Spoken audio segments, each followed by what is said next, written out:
परमेश्वर ने लगाया जो आदि माता हव्वा और आदि पिताजी आदम का था। पहला शादी परमेश्वर ने लगाया। और यहाँ जितने लोग बैठे हैं हम सब अपने बाप आदम के अंदर थे। आज हम लोग भिन्न भिन्न भाषा, भिन्न भिन्न जाति और भिन्न भिन्न मुल्क से आए हैं। हम सोचते हैं कि हम ये गोत्र के, हम वो गोत्र के, लेकिन किसी भी गोत्र के आप हो, आप निकले आदम के अंदर से, जो परमेश्वर की पहली सृष्टि थी। क्योंकि मैं इस धरती में आने से पहले मेरे पिता के अंदर था, मेरे पिता उसके पिता के अंदर था, उसके पिता उसके अंदर था, और हम मूल मिलाकर जाएंगे। ये पृथ्वी की तमाम जाति आदम के अंदर थी। एक पुरुष के द्वारा परमेश्वर ने सारे जगत को लेकर आया। तुम फूलो और फलो, ये पृथ्वी में भर जाओ, वो आशीष को आज हम पाते हैं। वरना हम सबका माँ और बाप एक ही है, जो बाइबल का आदम है। हालेलुया। और ये भी बात आज इस जमायत को समझ में आए तो ये जाति पर जाति लड़ाई नहीं होगी, ये विरोध, फुट, विधर्म, डाह, एक में के ऊपर नफरत भी खत्म हो जाएगा अगर ये पता चले कि हम एक ही बाप से निकल कर आए हैं। यह अस्तित्व आपको केवल बाइबल दे सकती है। उत्पत्ति की किताब में 2 अध्याय का 24 और 25 में लिखा है, पुरुष अपने माता पिता को छोड़कर अपने पत्नी के साथ एक शरीर बना रहेगा। इंग्लिश में इसको ऐसा है, they will leave their father and mother and cleave to his wife. Cleave, so leaving and cleaving, ये 2 शब्द इंग्लिश बाइबल कहती है। हिंदी में क्या लिखा है? माता पिता को। इस कारण पुरुष अपने माता पिता को छोड़कर अपनी पत्नी से मिला रहेगा और वे एक ही तन बने रहेंगे। इंग्लिश बाइबल में लिखा है, therefore shall a man leave his father and his mother and shall cleave unto his wife and they shall be one flesh. So leaving mother and father and cleaving to wife, आज यही जो रस्म है इसको हम लोग शादी करके बोलते हैं। आज हेमंत ने अपने माँ बाप को छोड़कर, इस्माइला ने अपने माँ बाप को छोड़कर एक शरीर बनने के लिए यहाँ पर एकत्रित हुए हैं। एक नया घर का बुनियाद डाल रहे हैं। ये दोनों परिवार ने मिलकर एक नया फाउंडेशन को तैयार किया।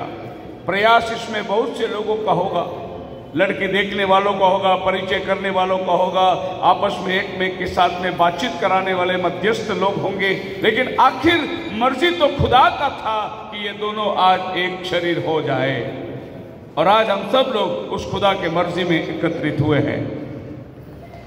सो marriage is a man and a woman leaving all the earthly relationship embracing each other.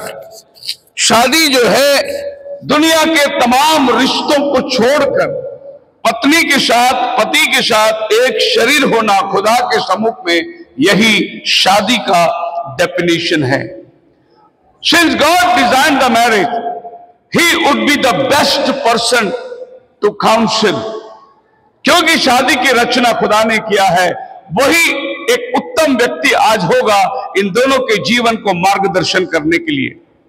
हमारे शब्द कम पड़ जाएंगे, हमारे अनुभव कम पड़ जाएंगे, लेकिन जिसने पहला आदम को बनाया उसका अनुभव आज भी आपके और हमारे लिए अपने वचनों में उसने दे रखा है। Marriage is a good thing, नीति वचन कहता है 18 अध्याय का 22 वचन, He who finds a wife finds a good thing and obtains favor from the Lord.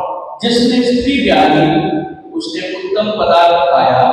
जिसने स्त्री, बाइबल कहता है जिसको स्त्री मिला, जिसको स्त्री ब्याह, वो उत्तम पदार्थ पाया।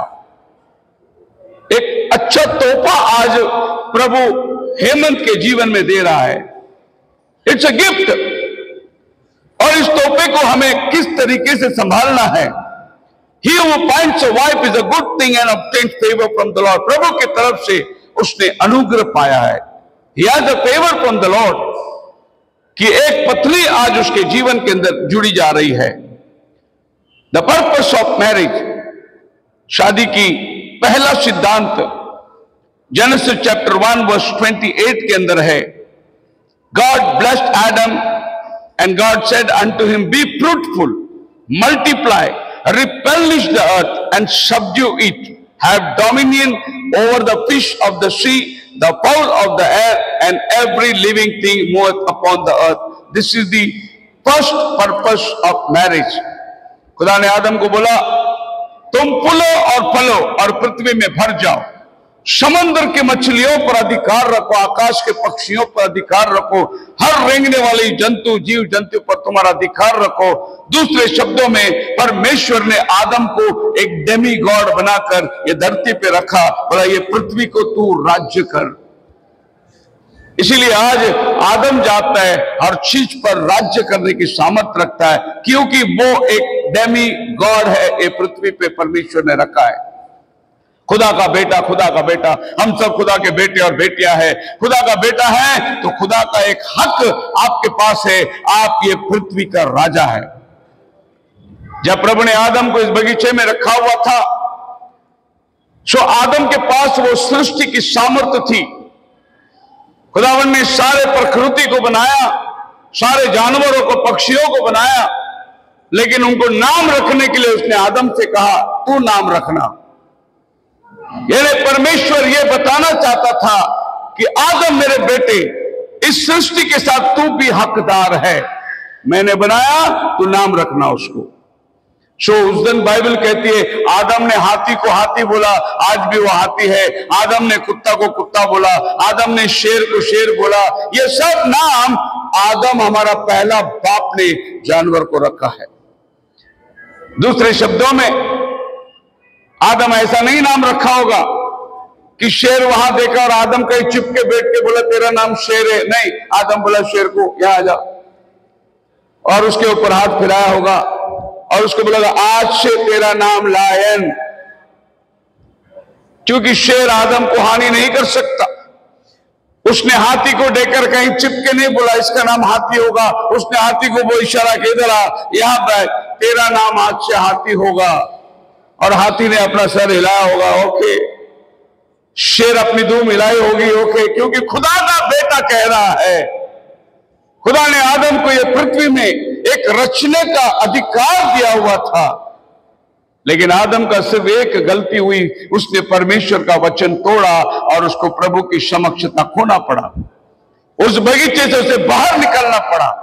The first purpose of marriage, second purpose of marriage, Malachi chapter 2 verse 14 के अंदर लिखा है, they should bring godly offering of offspring, वे परमेश्वर के तुल्य एक योजना को प्रदान करें, ये पृथ्वी में वो फूले और फले और उन बच्चों को प्रकट करे जो खुदा के वंशावली कहलाए।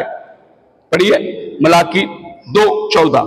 इसलिए क्योंकि यहोवा तेरे और तेरी उस जवानी की संगिनी और ब्याह की स्त्री थोड़ा डीके कम करके साक्षी हुआ था, जिससे तूने विश्वासघात किया है। क्या उसने को नहीं बनाया, जबकि और आत्माएं उसके पास थी? हाँ। और एक ही को क्यों बनाया? इसलिए कि वो परमेश्वर के योग्य संतान चाहता था। परमेश्वर एक ही आदम को क्यों बनाया? वो 50 आदम को बना के रख सकता था, वो 1000 आदमी को बना के रख सकता था। उसने एक ही आदम को क्यों बनाया? ताकि उस आदम के द्वारा जो संतान उत्पन्न हो वो खुदा के बच्चे कहलाए। आज ये संसार में जिसको मां नहीं बाप नहीं, उसको क्या कहते हैं हम लोग? मां नहीं है, बाप नहीं है, अनाथ बच्चे। और अगर कोई बच्चा गैर संबंध में पैदा होता है तो उसको क्या कहते हैं हम लोग? आज ये संसार में अगर बोले तो गाली के तौर हो जाता है, लेकिन बाइबल कहती है खुदा ने आदम को बनाया इसलिए कि उसके द्वारा वो अपनी मर्जी को जाहिर करना चाहता था। मेरे पास प्रोजेक्टर सब है, मैं आपको प्रोजेक्टर में डाल के बताता, लेकिन यहां स्क्रीन का सुविधा नहीं थी। थोड़ी जल्दी आते तो हम स्क्रीन भी लगा के आपको मैं प्रोजेक्टर में डाल के बताता कि बाइबल कहती क्या है। और ये बाइबल दुनिया में सबसे पुरानी किताब है। आसमान और पृथ्वी टल जाएगी, मेरी बातें कभी न टलेगी। इस बाइबल में आपका अस्तित्व, आप कहां से आए, क्यों आए और कहां को जाने वाले हैं, ये सिर्फ बाइबल आपको जवाब देती है। आप कहां थे, और फिर जो भी आए वो चले गए, कोई स्थायी तो है नहीं। तो कहां जाते हैं वो लोग? हजारों लोग हमारे से पहले ये धरती छोड़ के चले गए, कहां गए? अगर वो गए हैं तो कहीं से तो आए थे। वो कहां से आए थे? अगर वो आए थे तो उनका लाइफ में पर्पस क्या था? ये सिर्फ बाइबल आपको जवाब देती है। बहुत से लोगों का जीवन में मकसद ही नहीं है, बस चलते रहते, उनको पता ही नहीं कि हमारे जीवन का मकसद क्या है। लेकिन बाइबल बताती है कि परमेश्वर ने अपने जीवन का मकसद को क्या रखा। तीसरा पर्पस गॉड का है, प्रोवर्ब्स चैप्टर 5 वर्स 18 के अंदर, नीति वचन 5 अध्याय का 18 वचन के अंदर गॉड का तीसरा पर्पस है कंप्लीट अपनी जवानी की पत्नी के साथ आनंदित रहा। हाँ, अपनी जवानी की पत्नी के साथ आनंदित रहा। Complete satisfaction. एक पति को अपने पत्नी के पास पूर्ण सेटिस्फैक्शन होना चाहिए। अब हम लोग सब आए हैं यहां पर, पति पत्नी करके आए हैं, और हम लोग शादी की विधि पढ़ने के बाद, खाना पीना खाने के बाद सब अपने घर जाएंगे। पति पत्नी घर जाएंगे। हमें यह आजादी नहीं कि हम किसी का भी हाथ पकड़ के घर लेके जाएं। खुदा ने हमें वो नियम के अंदर बांध कर रखा है कि तुम पत्नी और पत्नी, तुम्हारी पूरी सेटिस्फैक्शन तुम्हारी पत्नी है, और पत्नी का पूरा सेटिस्फैक्शन उसका पति है। इसीलिए खुदावन ने इनको शादी के रिश्ते में जोड़ दिया ताकि ये लोग आपस में एक में की जरूरत को पूरा करें। चौथा पर्पस इफिशियंस चैप्टर 5 वर्स 21 के अंदर लिखा हुआ है, love and obedience is the fourth purpose of God for the divine marriage. जी, हे पत्नियों, अपने अपने पति के ऐसे आदि बनो जैसे, क्योंकि पति तो पत्नी का सिर है, जैसा कि मसीह कलीसिया का सिर है। जी, प्रभु कहता है अधीनता बहुत जरूरी है। जैसा मसीह कलीसिया का सिर है, वैसा पति पत्नी का सिर है, और पति का बदन उसकी पत्नी है, और पत्नी का सिर अपना पति है। यानी एक घर के अंदर दो सिर नहीं हो सकता। एक सिर राज करेगा, वो घर स्टेबल रहेगा। अगर दो राजा एक शहर में राज करेंगे, वो शहर बर्बाद हो जाएगा। इसीलिए घर के अंदर प्रभु ने पत्नी को शरीर कहा, सिर को पति कहा, और ये दोनों भी आपस में मेल कर ये घर को चलाना चाहिए। दो विचारों से घर नहीं चलता। एक घर को आगे बढ़ने के लिए एक विचार होना चाहिए, और वो विचार का अधिकार प्रभु ने पति के पास दिया। प्रभु ने आदम से कहा कि तेरा फर्ज है तो अपनी पत्नी की जरूरत को पूरा कर। जो मसीह लोग बाइबल पढ़ते हैं, मैं आपको याद दिलाना चाहता हूं, जिस दिन तक आदम हवा को खिलाता था, घर अच्छा था। जिस दिन हवा ने आदम को खिलाया, बगीचा छोड़ के बाहर निकलना पड़ा। इसीलिए पत्नी ने पति को खिलाने का अधिकार नहीं, पति का अधिकार है पत्नी को खिलाना। ये प्रभु ने उस बंधन को रखकर लव एंड ओबीडियंस करके इस बात को ठहराया।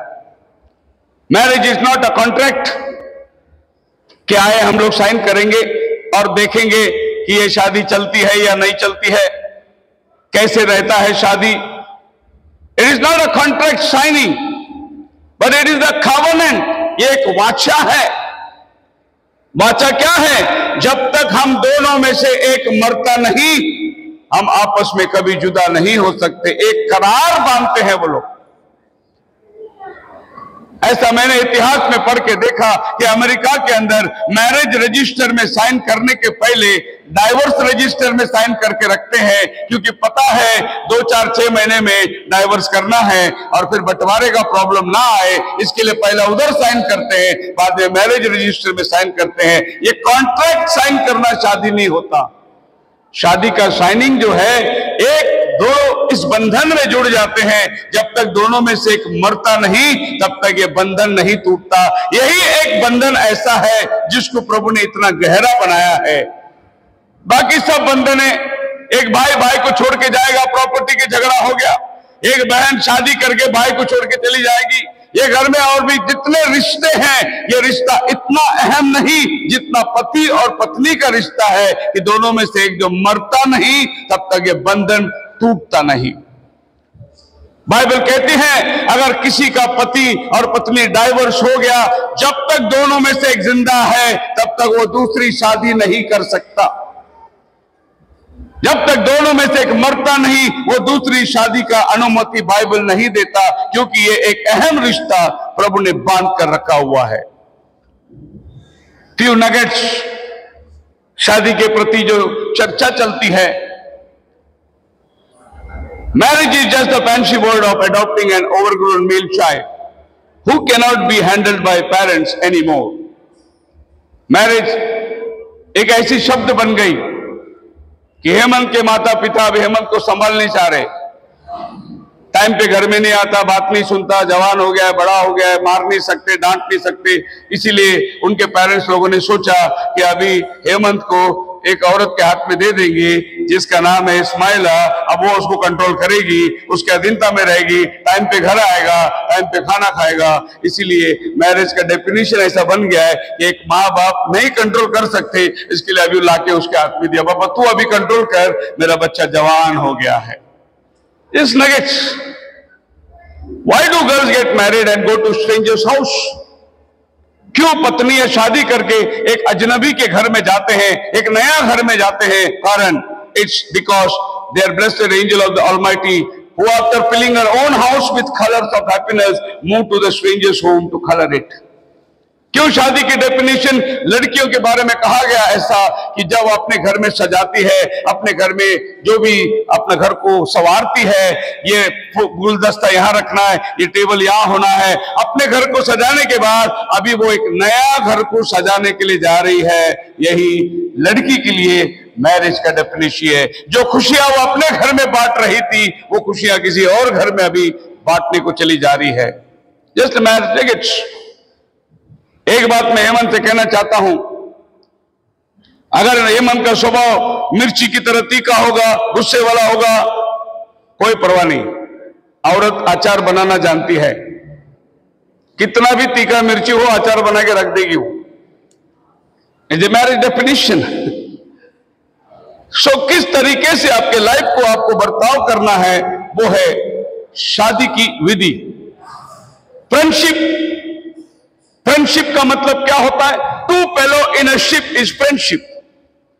सो दो व्यक्ति आज एक जहाज में बैठे हैं, अब ये बोट ये लोग चलाने वाले हैं, कोई अधिकार नहीं।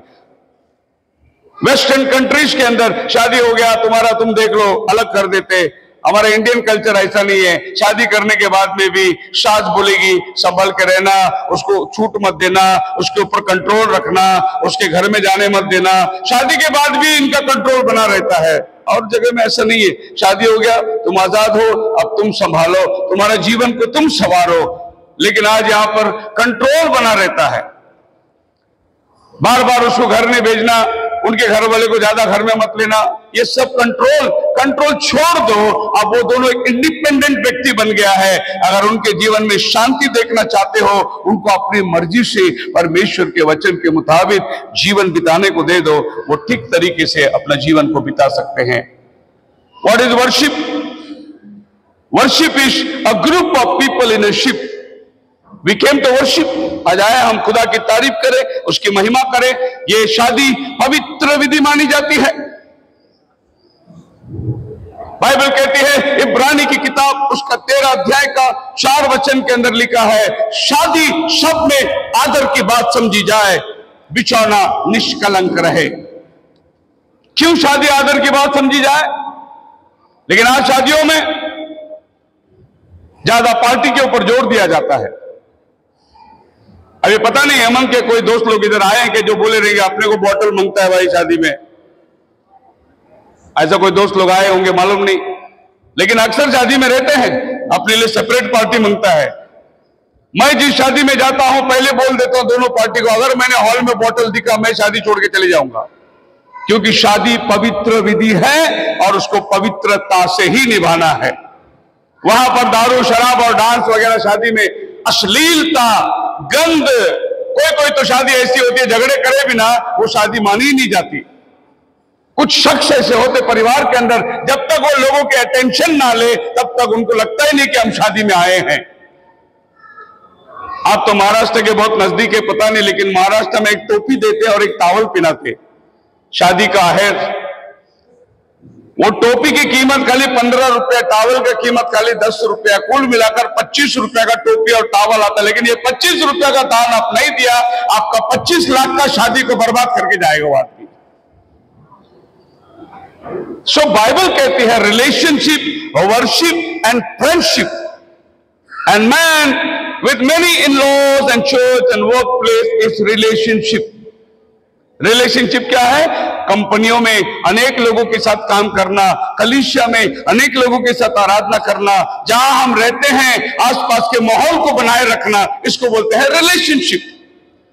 आज रिलेशनशिप उसमें गिन लिए कि एक लड़की कई लड़के से जा रही है, उनको बोलते रिलेशनशिप में है। रिलेशनशिप वो नहीं है, भाईचारे की प्रीति बनाए रखना वही रिलेशनशिप है जो बाइबल कहती है। बिफोर मैरिज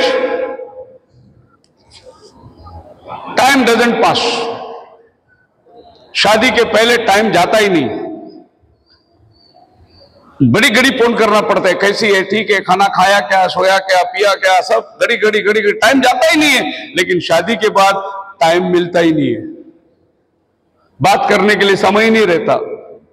सो आपने अपने जीवन के अंदर टाइम को बनाए रखना बहुत जरूरी है। मैरिज ये नहीं कि आज हमने कर दिया कल भूल गया, नहीं, मैरिज इज एवर ग्रोइंग। प्रतिदिन मैरिज के अंदर आपको नया नया एक्सपीरियंस मिलता चला जाएगा। मेरी पत्नी बैठी हुई है, हम लोगों को 32 इयर्स हो गया, अभी भी मैं सीख रहा हूं शादी। नई नई बातें शादी में सीखने आती है, बातें होती है तो वो कहती है मैं तुमको जानता नहीं क्या, मेरे को सब मालूम है। सो अभी भी हम लोग सीख रहे हैं। Marriage is ever growing. प्रतिदिन आपके जीवन के अंदर वो बढ़ती होना चाहे। Ever growing, ever learning, ever expanding. प्रतिदिन मैरिज के अंदर आपको कोई ना कोई नया सीख मिलता है। प्यार किस चीज को कहते हैं? एक बार एक कपल बहुत बुजुर्ग थे, होटल में खाना खा रहे थे और वेटर जो है जो उनको सर्विस कर रहा था, उसने देखा एक अजीब बात है कि जब वो बूढ़ी मां खाना खा रही थी तो बुजुर्ग हवा मार रहा था उसको। उसके बाद वो जाके हाथ धो के आई और फिर अब अंकल जी खाना खा रहे हैं तो आंटी जी उसको हवा मार रही थी। वेटर को रहा नहीं गया, बोला कि इतना प्यार ये उम्र में, वो खाना खा रहा है ये हवा मार रही है, वो खाना खा रहा है ये हवा मार रही है, इसका राज मैं जरूर पूछूंगा। जब बिल लाके दिया उसने बोला मैं जानना चाहता हूं आप लोग का प्यार का रहस्य क्या है। अंकल जी ने बताया दरअसल हम दोनों का दांत का सेट एक ही है, जब मैं खाता हूं तो वह हवा मारती है, मैं धो के उसको देता हूं, जब वो खाता है तो मैं हवा मारती हूं। सो आपका लाइफ में प्रेम बना रहेगा जब आप दोनों का कॉमन चीज आएगी। तेरा और मेरा करके आया घर बढ़ जाएगा, ये हमारा है करके आएगा आपका घर सदा बना रहेगा। इसी कॉमन प्लेटफॉर्म के अंदर हमें आना बहुत जरूरी है। इसी को कहते हैं लव शेयर करना है। Marriage is revolution. Genesis chapter 2 verse 23 कहता है and Adam said this is now my bone of bone and my flesh of flesh, she shall be called woman. Man, woman, there is a man and here is woman. क्यों man और ये इसको woman क्यों कहा गया है? देखिए ये वुमन के अंदर भी मैन है, M-A-N, मैन, वुमन। इसको वुमन इसलिए कहा गया है कि आदमी को ऊंब नहीं है, औरत को ऊंब है, गर्भ है, इसलिए ये वुमन है, वो मैन है। वो बिना गर्भ का है, ये गर्भ वाला है। मैन एंड वुमन, क्योंकि वो पति के अंदर से निकाली गई एक ही शरीर है। और ये बहुत बड़ा रेवलेशन है। आज हेमंत को मैं एक रेवलेशन देना चाहता हूं। मैरिज क्या रेवलेशन है? ये तुम्हारी हड्डी की हड्डी है, तुम्हारा मांस का मांस है, ये रेवलेशन है। ये आज तक तुम्हें मालूम नहीं होगा क्योंकि आज तक तुम इन लोग साथ में आए नहीं, पर आज बाइबल कहती है ये तुम्हारा हड्डी और तुम्हारा मांस है। क्योंकि जब आदम को प्रभु ने बनाया और उसके सम्मुख हवा को लेकर आया तो आदम को प्रभु ने बोला कौन है? आदम ने बोला ये मेरी हड्डी की हड्डी, मेरा मांस का मांस है। ये प्रकाशन प्रभु ने आदम को दिया क्योंकि उसी की हड्डी से उसके लिए एक स्त्री को बनाया गया था। आप मेरे साथ है, बोलो हालेलुया। ये संदेश जिनकी शादी हो गई है उनके लिए भी फायदेमंद होगा, जिनका होने जा रहा है उनके लिए भी फायदेमंद होगा, और जिनका शादी महीना 2 महीना साल के बाद होने वाला है उनको भी फायदा होगा। ये तीनों भी स्टेज के लोग आज यहां बैठे हैं, इस वचन को ध्यान से सुनी है कि ये संदेश आपके जीवन में अद्भुत बातों को लेकर आता है। खुदावन का नाम मुबारक हो। God instituted the post marriage. बस 3 बातें बोलकर मैं खत्म करना चाहता हूं। पहली शादी खुदावन खुद लगाया, आदम और हव्वा का। वहां आसमान के फरिश्ते मौजूद थे। पहला शादी खुदावन खुद लगाया, पहला हमारा पिता आदम और हमारी आदि माता हव्वा। जब ये लोग परमेश्वर के वचन को तोड़कर प्रभु की समक्षता खो दिए, ये दूर चले गए और पाप के दलदल में फंस गए। अब मनुष्य का और परमेश्वर का रिश्ता टूट गया। इसीलिए परमेश्वर खुदा खुद इंसान बनकर एक कुंवारी के पेट में जन्म लिया, जिसका नाम था यीशु। वो कुंवारी के पेट में इसलिए पैदा हुआ कि हम जो पाप के रिश्ते में पैदा हुए, हमारे अंदर पाप समाया हुआ है। मेरा बाप का खून मेरे अंदर है, मेरा बाप का झूठ, मेरा बाप का गंदे काम मेरे अंदर है, क्योंकि वही खून मेरे शरीर में दौड़ता है। इसीलिए यीशु मसीह ने दुनिया का कोई बाप का खून नहीं लिया। वो आसमान से एक पवित्र लहू को लेकर मरियम जो कुंवारी थी उसके गर्भ में आया। एकमात्र व्यक्ति जो कुंवारी के पेट से पैदा हुआ वो प्रभु यीशु मसीह था। वो आपके और मेरे लिए मध्यस्थ बना, खोया हुआ आदम को फिर से खुदा के साथ मिलाने के लिए वो कुंवारी के पेट में पैदा हुआ और वो क्रूस पर जाकर बलिदान हो गया। अब गौर करिए, जो बाइबल पढ़ने वाले इस बात को जानिए, प्रभु यीशु मसीह बपतिस्मा लेने के बाद 40 दिन का उपवास रहा। उसके बाद में पहला चमत्कार प्रभु यीशु मसीह ने काना गलील में एक शादी में करके अपना गॉस्पेल का काम को शुरू किया। यह था दूसरा शादी बाइबल में। पहला शादी उत्पत्ति में खुदावन खुद रचा। वो खोया हुआ आदम को वापस लेने के लिए इंसान बनकर आया कुंवारी के पेट में, और उसका 30 उम्र में बपतिस्मा लेकर मिनिस्ट्री शुरू करने के पहले 40 दिन का उपवास किया। और मिनिस्ट्री कहां शुरू किया? एक शादी में वो न्योता था और वहां दाखरस घट गई। तब जाकर बोझ के प्रधान से कहा गया कि यहां दाखरस घट गया है, और मरियम आई यीशु के पास में, बोले दाखरस घट गया है। यीशु ने बोला तेरा और मेरा क्या रिश्ता? यीशु मसीह का ये दुनिया में स्त्री और मरियम के साथ में कोई रिश्ता नहीं था। पूरी बाइबल आप पढ़ के देखना, यीशु मसीह ने अपने मां को मां करके कभी नहीं बोला, वुमन करके बोला, क्योंकि ये दुनिया में रिश्ता नहीं है यीशु मसीह का। और यीशु मसीह ने कहा मुहा में पानी भर दो, और पानी भर दिया गया। प्रभु ने प्रार्थना करी, पानी का दाखरस बन गया। पहला चमत्कार शादी से शुरू हुई, और वो बोझ का प्रधान के पास में दाखरस लेके गया, चखाया। उसने कहा सब लोग पहला अच्छा दाखरस देते हैं, चख जाने के बाद पानी मिला के देते हैं, लेकिन इस शादी में आखिर तक अच्छा दाखरस कैसा है? क्योंकि दुनिया बनाने वाला उनकी शादी में बैठा हुआ है। बोलो हालेलुया। सब कमी को पूरा करने वाला यीशु वहां बैठा हुआ है। आज इन दोनों जोड़ों के बीच में अगर यीशु मसीह बना रहेगा, इनका जीवन आखिर तक स्वादिष्ट रहेगा, फीका कभी नहीं होगा। जैसा होता है फीका, नया नया शादी हुआ, साथ साथ चलेंगे हाथ में हाथ डालकर, ऐसा चलेंगे जैसा कोई औरत को छीन के लेके ना जाए, पकड़ पकड़ के चलेंगे। एक बच्चा हो गया, बोलेंगे तू पीछे से आ, मैं आगे जाता हूं। धीरे धीरे रास्ता का फासला बन के चला जाता है। ये प्यार को अगर आखिर तक बनाए रखना है तो वो दाखरस आपके जीवन में आना जरूरी है, जो प्रभु यीशु मसीह ने काना ए गलील की बात करी है। अब मैं आपको यह बताना चाहता हूं, दूसरी शादी हो गई, अब तीसरी शादी की बात करता हूं। बाइबल बोलता है, प्रकाशित वाक्य उसका 19वां अध्याय 7 वचन में लिखा है, मेमने की ब्याह पहुंची, और उसकी पत्नी ने अपने आप को तैयार कर लिया। ये पत्नी दुनिया में कलीसिया को पत्नी कहता है, और एक दिन प्रभु बादलों पर आने वाला है, उसकी कलीसिया उठा ली जाएगी और आसमान पर एक बहुत बड़ी शादी की रचना बाइबल कहती है वो मेमने का शादी कहलाया। और उस शादी को आप रेवल्यूशन चैप्टर 19 में पढ़ते हैं। 20 में क्या होता है? दुनिया का तबाही होता है, जजमेंट होता है, अनंत काल का जीवन स्टार्ट होता है। तो मैं कहना यही चाहना चाहता हूं, जो यीशु मसीह ने कहा आखिरी दिनों में वो बड़ा शादी होने वाला है, वो शादी बहुत निकट है। और वो शादी प्रभु ने इजराइल को आपके लिए घड़ियाल बना के रखा। जब इजराइल को दुश्मन घेर लेगा, अपना हाथ ऊपर करो, वो शादी तुम्हारा बहुत निकट है।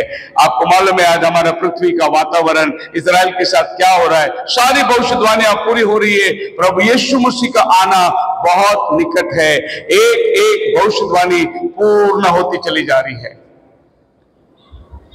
आप YouTube में पास्टर शेखर डेविड करके डालो और खोल के देखो। मैं आपको सब एंड टाइम के बारे में YouTube के माध्यम से मैं लोगों को सिखा रहा हूं कि प्रभु का आना कब है, कयामत कब होने वाला है। यह पृथ्वी मिटने वाली है, न्याय होने वाला है, यह हमेशा चलने वाला नहीं है। एक न एक दिन इसका खात्मा बाइबल में लिख के रखा है। तीसरा विश्व युद्ध का ये दुनिया इंतजार कर रही है और उसके मूवमेंट सब बिल्कुल वैसे के वैसे चल रहा है जैसे बाइबल में लिखा हुआ है।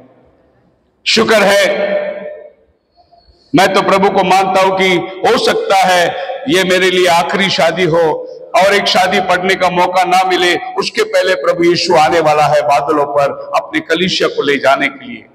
सो पहली शादी से दुनिया की रचना हुई, दूसरी शादी से मनुष्य जात का उद्धार हुआ, तीसरी शादी से ये दुनिया का खात्मा होगा। हम सब प्रभु के राज्य में अनंत काल के जीवन में चले जाएंगे। खुदावन आप सबको बड़ी आशीष दे। हम लोग आगे बढ़ेंगे शादी की विधि को पार करने के लिए। धन्यवाद की स्तुति गाऊंगा यीशु मेरे खुदा। धन्यवाद के साथ स्तुति गाऊंगा यीशु मेरे खुदा। उपकार तेरे बेशुमार, कोटि कोटि स्तुति धन्यवाद। तू है साचा खुदा, है तुझ पर ही भरोसा मेरा। तू है साचा जिंदा खुदा, है तुझ पर ही भरोसा मेरा। सेवा पूरी करके पाऊंगी ना प्रभु ऐसा दो। सेवा पूरी करके पाऊंगी ना प्रभु ऐसा दो वरदान। धन्यवाद की सब स्तुति गाऊंगा है यीशु मेरे खुदा। उपकार तेरे बेशुमार, कोटि कोटि स्तुति धन्यवाद। कोटि कोटि स्तुति धन्यवाद।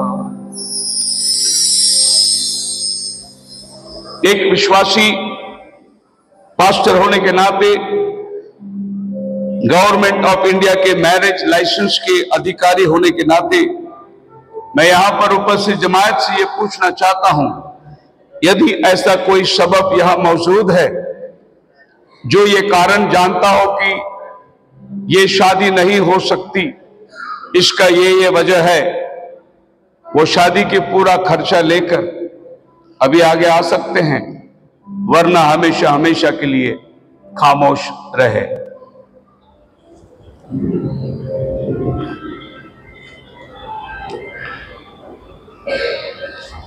मर्जी से तैयार हुए? अपनी मर्जी से।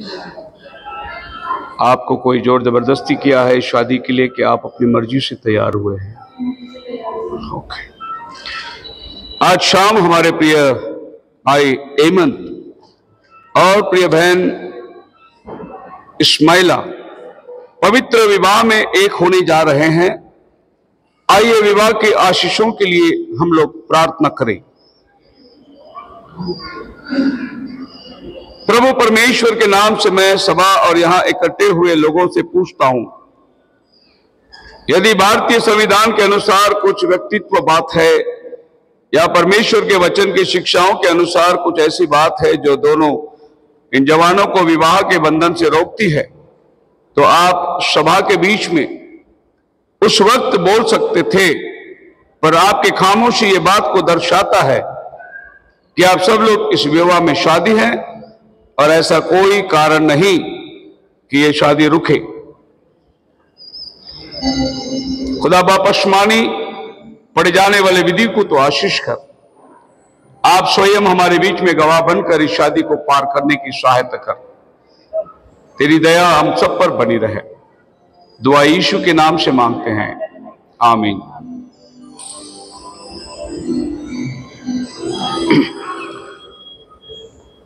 मैं जॉन से पूछना चाहता हूं, यीशु मसीह के नाम से जो हर एक पुरुष के हृदय को जानता है और न्याय के दिन में उसके प्रत्येक कार्य प्रकट करेगा, मैं आपसे पूछना चाहता हूं कि आपके जीवन में कुछ ऐसी बातें हैं जो चाहे व्यक्तिगत हो या सार्वजनिक हो, आपको इस पवित्र विवाह में प्रवेश करने से रोकता है, तो इसी वक्त बताएं।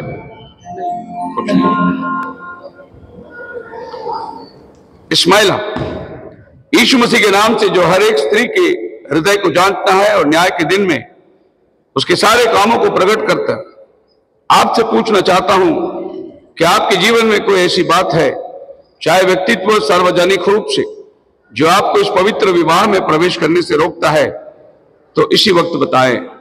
ऐसा कोई कारण है? नहीं। आप दोनों आमने सामने हो जाइए, एक मेरे को देखिए। ओके, ये गुलदस्ता ले लो, गुलदस्ता। इस लड़की को कन्यादान, आइए दोनों चेयर हटा दीजिए भाई, थोड़ा सा चेयर हटा दीजिए, चेयर हटा दो।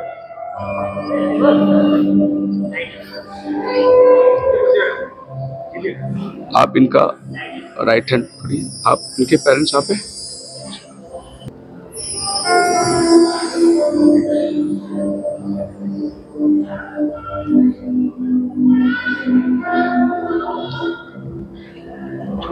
आप लोग हाथ छोड़िए, आप पकड़े रहिए, आप पकड़े रहिए, आप लोग छोड़ दीजिए, थोड़ा सा बस नजदीक आइए। Okay,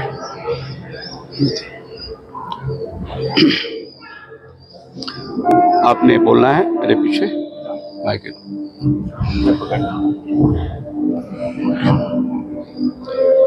Hemant, right? मैं हेमंत, आप इस्माइलिया को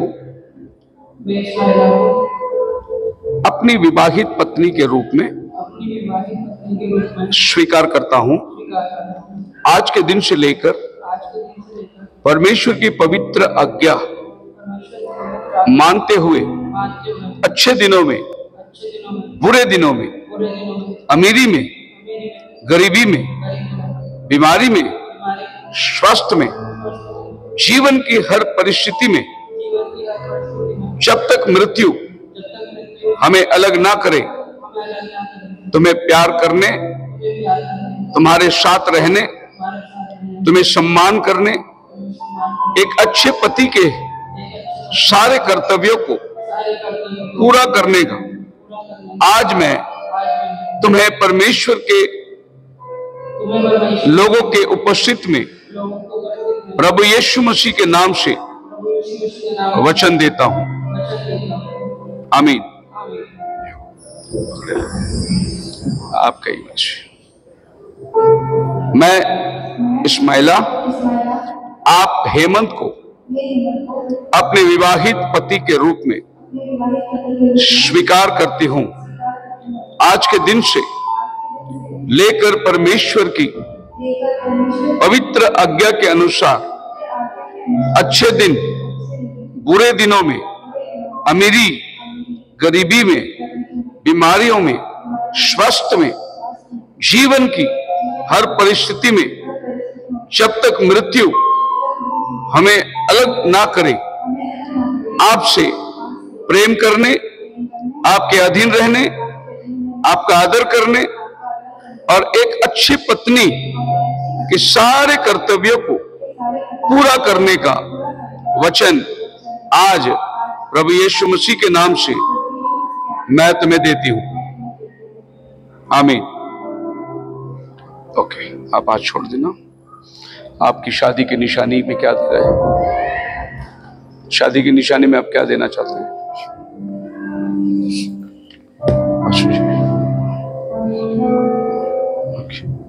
हम इस शादी की निशानी दोनों परिवार ने अंगूठी लाए हैं, उनके लिए दुआ करेंगे। महान सामर्थ्य प्राकरी परमेश्वर ईश्वर विशेष प्रार्थना करते हैं दोनों छालों के लिए कि बाकी चीना खीर के रूप में जाना जाता है। पवित्र शुक्र कि दोनों हमेशा अपने जीवन के अंदर याद रखें। उन्होंने एक दूसरे से वायदा करके इनको पहनाइए, इसलिए इसको पवित्र करते हुए अमित कर यीशु के नाम से आमीन।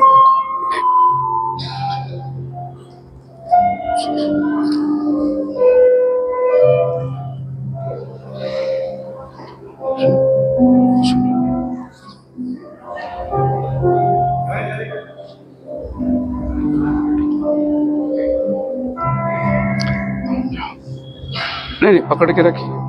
आप कहिए, मैं हेमंत इस अंगूठी से तुम इस्माइला को ब्याहता हूँ यीशु मसीह के नाम से। आमीन। अच्छा,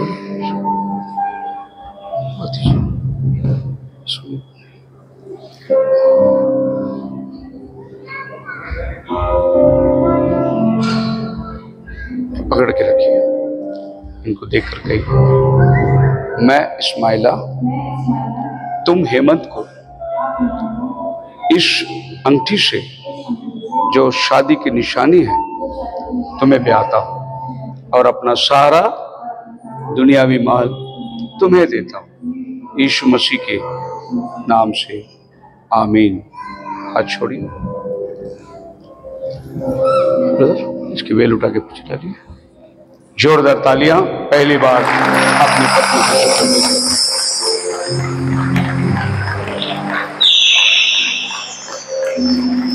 प्रार्थना करते हैं। आप दोनों इधर मुड़िए, आगे मेरे तरफ। मैं चाहूंगा कि अगर प्रभु के कोई सेवक यहाँ उपस्थित है, पास्टर भाई कोई है, आगे आएंगे। कोई प्रभु का दास है, कोई सेवक यहाँ उपस्थित है,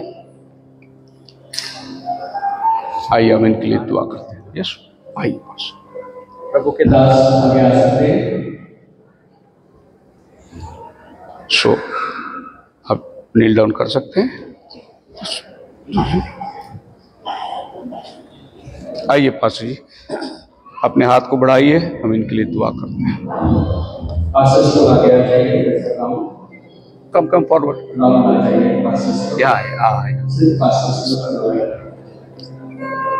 खुदा बाप आसमानी, हम दुआ मांगते हैं इस नए जोड़े के लिए। तूने प्रभु जगत उत्पत्ति से पहले ये बात को ठहराई है, भले ही ये भिन्न भिन्न घरों में, लेकिन आज प्रभु ये दोनों एक शरीर हो चुके हैं।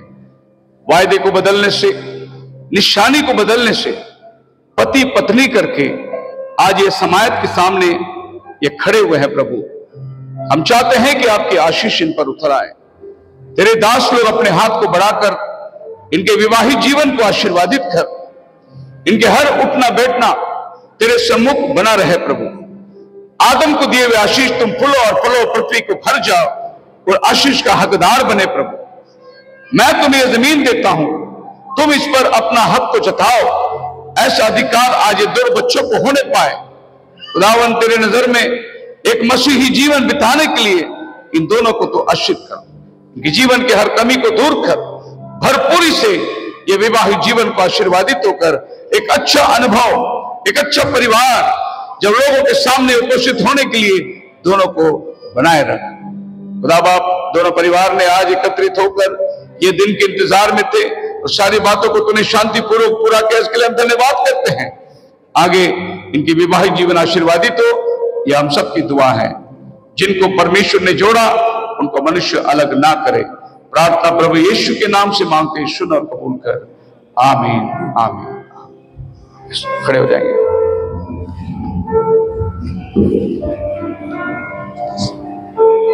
टेबल है।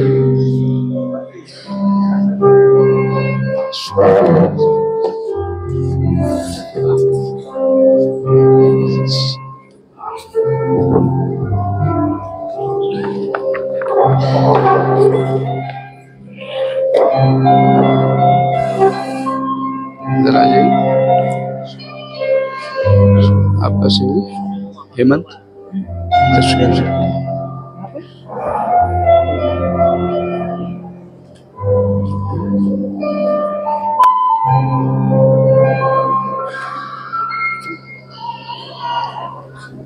स्माइला।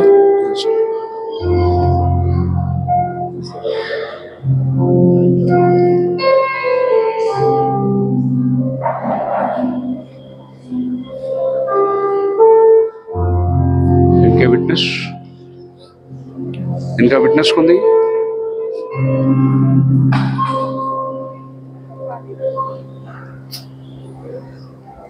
इनके लिए विटनेस कौन देगी?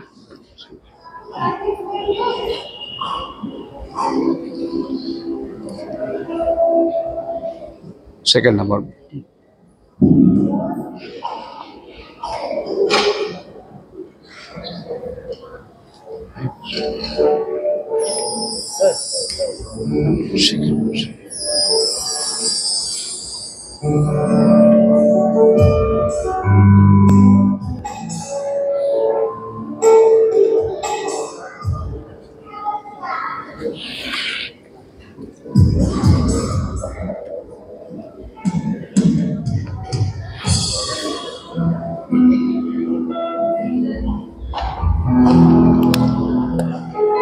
सब लोग खड़े हो जाएंगे। आप ही बच जाएंगे। हाँ,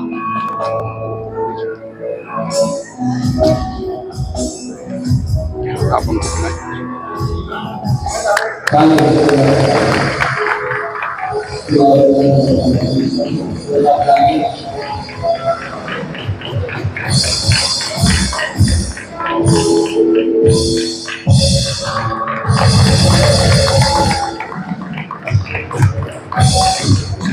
चेयर हटा देना, चेयर हटा देना, चेयर हटा देना। ये वजह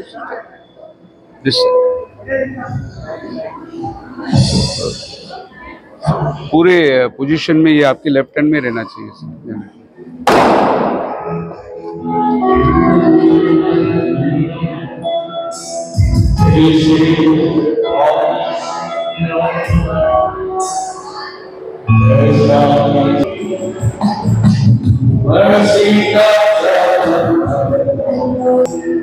दोनों पकड़ो, दोनों जन मिलके पकड़ो दोनों। यस, या बहुत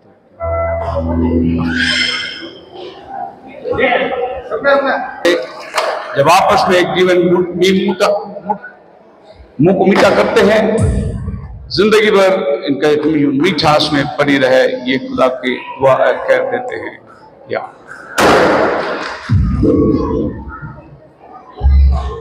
खुशी खुशी मना, खुशी खुशी मना, बोलो बोलो मसीहा की जय जय जय, बोलो बोलो मसीहा की जय जय जय।